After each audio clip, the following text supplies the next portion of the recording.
Welcome back. I didn't post very much. Sorry about that. I hope everybody had a lovely holidays.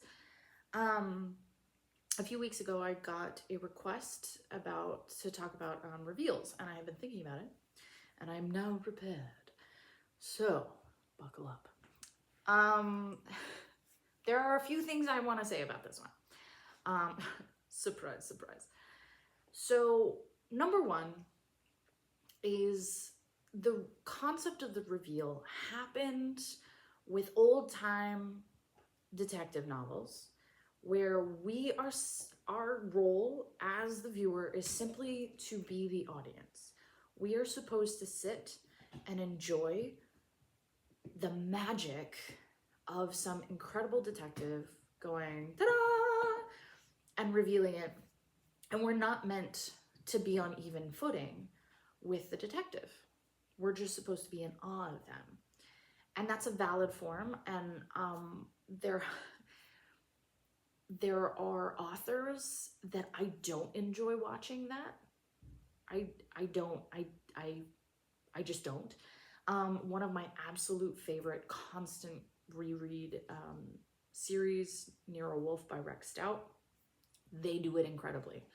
And I love those books because it's less about the mystery and it's more about the relationship of the characters. And so the reveal is just fun to watch. Basically, I'm watching these two characters try and outthink each other, and they're trying they're partners, but at the same time they're kind of like who's going to get there first, and how are we going to get out of this situation together, and still get our guy so we can eat really well.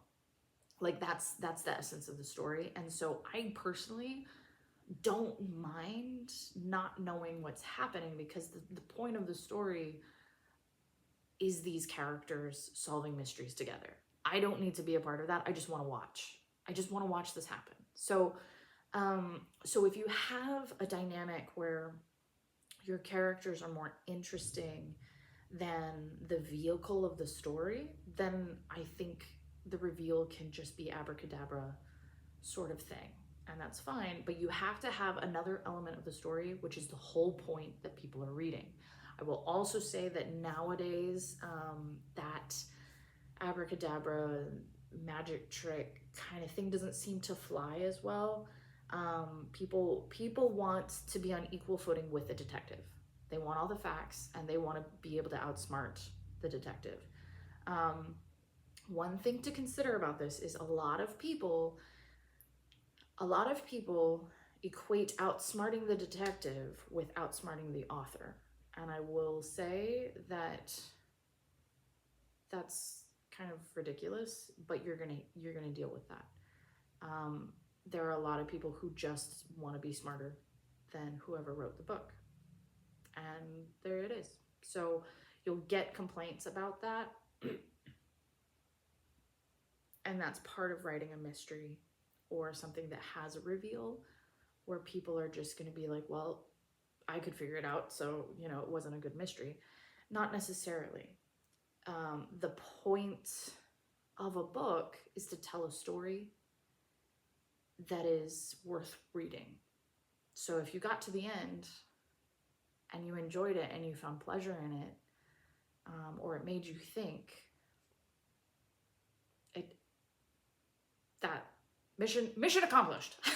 So if you have a different goal, that's something else entirely, but that's how I perceive that. So we have the detective, the old reveal. We have people who are going to shift the expectations, and that's their expectation. You can't do anything about it, so just kind of let that one go. Just be aware, let it go. And then the other two are the what and the why, I think, are the reveal types that we have. So, and I have two story examples for both of those. The why, I think, is more fascinating in a lot of ways than the what. And it yields more rereads, more richness in a story. than a what. Because once the what is out, like the magic trick has been seen. So, so are you going to watch it over and over and over again is kind of the question. If you can do a combo, aces.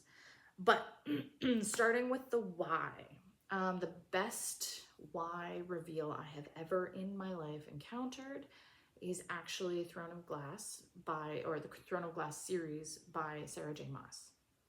So what she does is really brilliant. It's really quite beautiful. She has a character, her name is Selena, who she is our protagonist. We do see the world through her eyes, but this particular character kind of starts her life.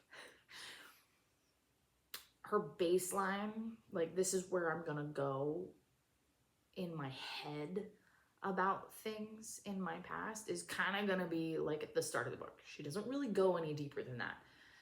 We know based on where she's found that she has a past. We know what she's called. We know what her job was. And we're just like, okay, this is a fascinating character. And because we know the baseline of what her job was, where she was found, that kind of thing, she has specific reactions to certain situations where we go, okay, valid, a little bit weird, but valid.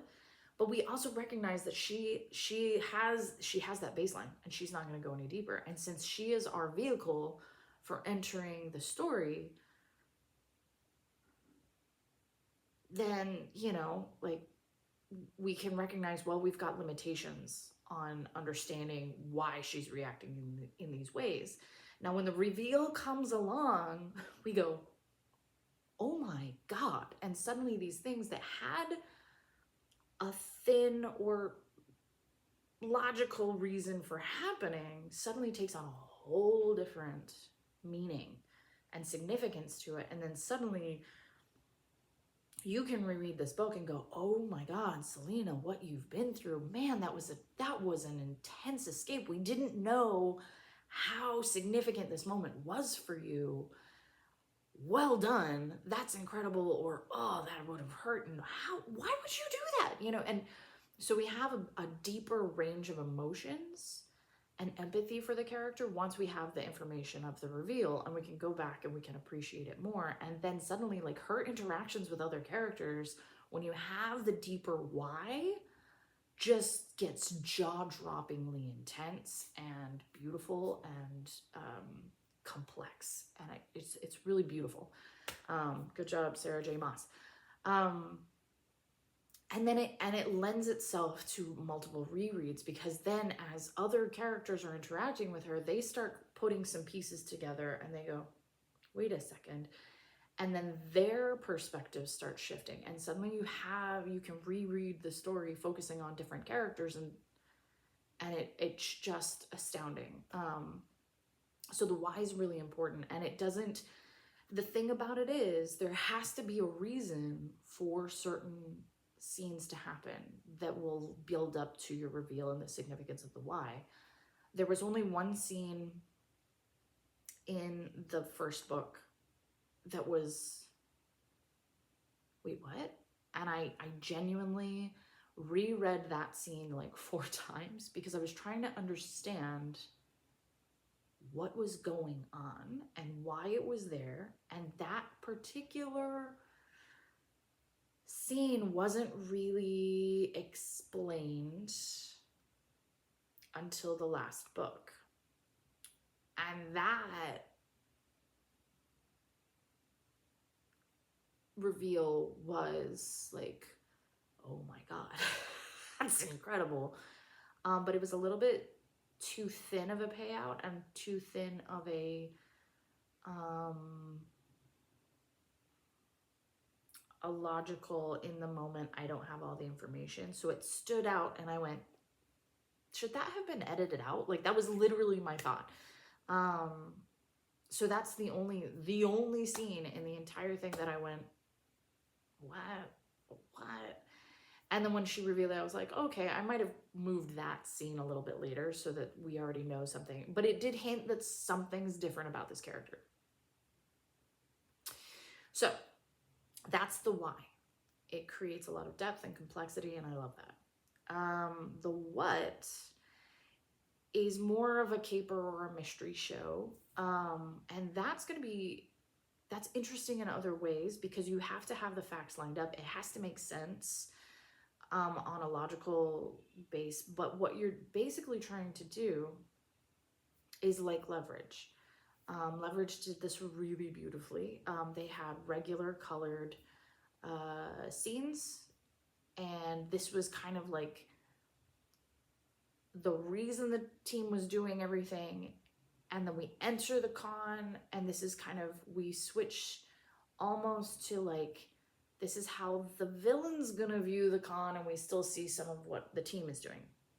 Now, in almost every episode, we have a moment where we're like, oh no, is the team gonna pull it together?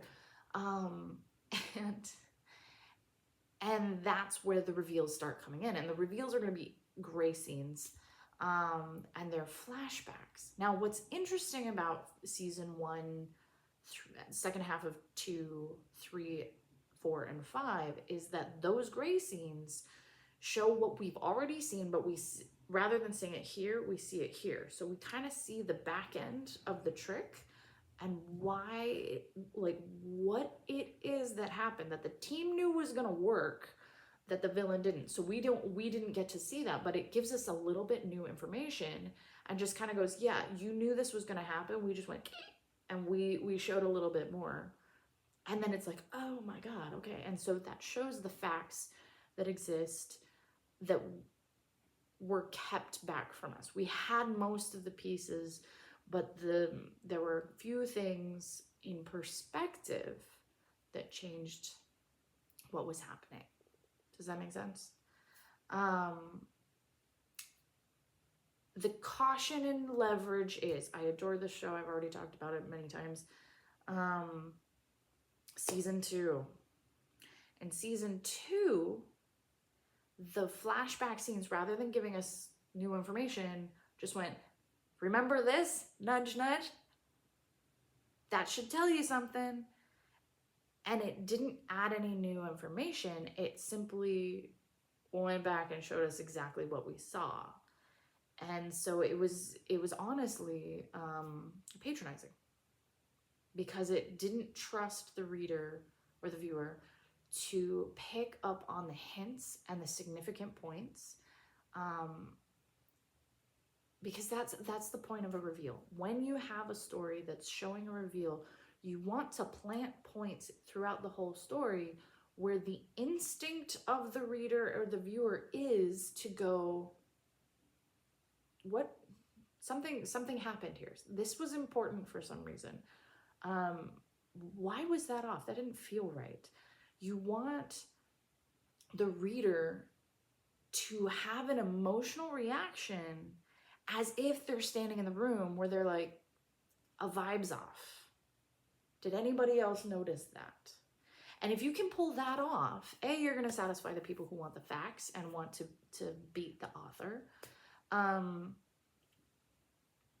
But you're also going to validate the instincts and hone the instincts of your readers and make them more intelligent, which is going to make better fiction. It's going to make better stories, because you're helping your audience grow, and your audience in turn is going to help you grow as an author, because you're going to get better. Your instincts as a writer are going to develop, because you're going to be able to like, I need to trigger this instinct, but I can't give it away. I can't give it away yet. And so it helps you walk a fine line. One of the things I love about Sarah J. Maas is you can tell, like, that one scene that I went, that was a little too like, do you see this? This is interesting. This is interesting. But it stood out, and I was like, why are you poking me? Kind of a thing. But then the subtlety with which she triggers my instincts and my intuition throughout the rest of the series are incredible. Like in her last book, a line a phrase is what she uses to just hint at some of the biggest reveals in the entire series. And you're just like, nah, this is gonna come back. This is gonna come back. I don't know what it is. But then you start going, ooh, could it be this? And we get to like spin some theories, and she doesn't give us any other theories. She just kind of lets us take all the information we've had and start going, ooh, what could happen? And suddenly we're participating in what the characters are having to suss out and figure out what's happening. So trigger your readers' instincts. Give them a little bit more information or a shift in perspective. And that goes back to the why. So like, why was this significant? Why did this trigger my instincts as a reader? And hopefully you'll get a deeper why with your protagonist or with your villain or whoever you're trying to, whatever kind of genre this is. And that's going to make it more rewarding emotionally and intellectually for your readers and for you as well. I think that's all I have to say. Yeah. Good luck.